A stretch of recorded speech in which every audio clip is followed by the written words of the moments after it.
कोई भी आदमी ऐसा नहीं होगा जो चौधरी मुनव्वर हसन के परिवार को ना जानता हो। और फिर उनका अम्मा उनकी सांसद हो गई, उनके भाई विधायक हो गए, अपने भाई का चुनाव लड़वा चुकी हैं, खुद वो मुसलसल फील्ड में है, तो सीट कैसे नहीं निकालेगी। और विधानसभा चुनाव में डोर टू डोर घूमी है और अब तो यह है कि उससे हर आदमी जानता है। और मेरी ननियाल कांदला पड़ती है, तो मैं अपने घरों में बैठे हुए उसके बारे में इतना सुनती हूँ कि भैया हमारे यहाँ की शेरनी और हीरोइन है वो। रही बात प्रदीप चौधरी जी की, तो थोड़ा सा मैंने उनके बारे में सुना है कि आज तक उन्होंने काम वाम तो कुछ किया नहीं है। वो तो लौट कर भी शायद 5 साल पहले चुनाव के टाइम ही आए थे, दोबारा शायद अब फिर दोबारा नाम उछल आ रहा है, लेकिन कहीं देखे तो नहीं गए वो। कैराना लोकसभा सीट जहां पर नाहिद हसन को जिताने के लिए उनकी बहन मैदान में उतरी और फिर उसके बाद जीत भी हासिल करवा दी। और अब की बार समाजवादी पार्टी ने उनके ऊपर ही विश्वास जताया है और उनको सांसदी का टिकट दे दिया है।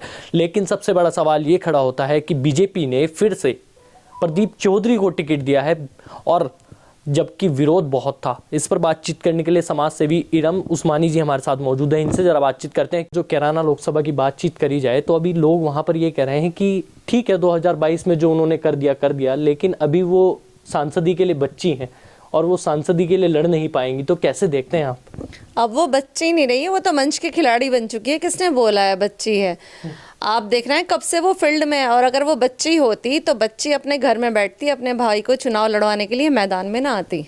अच्छा, पर ये कहा जा रहा है कि अभी उनको इतना राजनीति के बारे में नहीं पता है। लंदन से आई हुई लड़की कहाँ यहाँ पर इतनी बड़ी लोगों के बीच में रह सकती है और लड़ सकती है? लंदन से आई हुई लड़की अपने भाई को चुनाव जिता कर ले गई, तो ये कम बड़ी बात है। उस टाइम तो वो पॉलिटिक्स की ABCD भी नहीं जानती थी, भले ही उनका पॉलिटिकल बैकग्राउंड था, लेकिन उसे कोई इंटरेस्ट नहीं था पॉलिटिक्स में।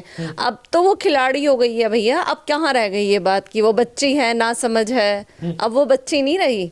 अच्छा, ये मोदी जी की गारंटी वाला चुनाव है। 2024 की बात कही जा रही है कि मोदी जी की गारंटी वाला चुनाव है और अब की बार बीजेपी की एक लहर आएगी और अब की बार पूरे यूपी की 80 लोकसभा सीटें बीजेपी जीतने का प्रयास करेगी। तो आपको लगता है कि कैराना निकाल पाएगी राशन?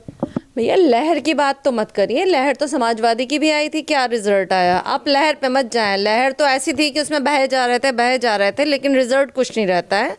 और ये तो डिपेंड करता है पब्लिक पर कि किधर को वो किस लहर में चल रही है। और जब कैंडिडेट आपका मजबूत है तो इंशाल्लाह निकाल लेगी वो। मेहनत कर रही है लड़की और फील्ड में है। सबसे बड़ी बात क्या है कि जब वो विधानसभा चुनाव में डोर टू डोर घूमी है, और अब तो यह है कि उससे हर आदमी जानता है। और मेरी ननियाल कांदला पड़ती है, तो मैं अपने घरों में बैठे हुए उसके बारे में इतना सुनती हूँ कि भैया हमारे यहाँ की शेरनी और हीरोइन है वो। अच्छा, मतलब शेरनी कह रहे हैं आप, लेकिन सवाल ये खड़ा होता है कि भाई के लिए तो चुनाव लड़ लिया, चलो भाई के साथ मतलब भाई के लिए वोट मांगना बहुत बड़ी बात थी क्योंकि विधानसभा है, लेकिन अब लोकसभा है, अब तो पूरा ही एरिया कवर करना पड़ेगा। तो क्या लगता है कि एक लड़की ये काम कर सकती है? उनके अब्बा सांसद रहे, उनकी अम्मा सांसद रही, उनके भाई विधायक हो गए। अब उनके लिए कौन सा मुश्किल काम है? कोई चेहरा, वो नया चेहरा तो है नहीं कि उसे अपने आप को इंट्रोड्यूस कराना पड़ेगा कि मैं कौन हूँ।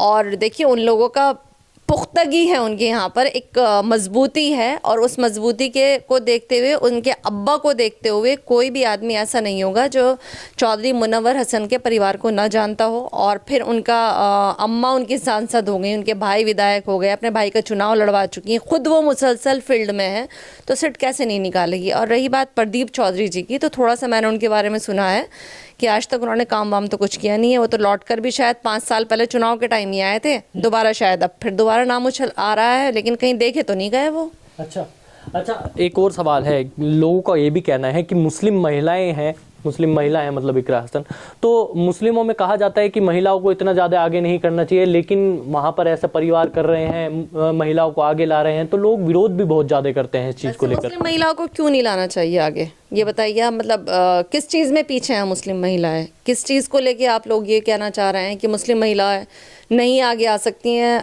आजकल तो सब काम कर रही हैं। मुस्लिम महिलाएं जो हैं पायलट भी बन गई हैं, मुस्लिम महिलाएं जज भी बन गई हैं। मतलब मुस्लिम महिलाएं किस फील्ड में पीछे हैं?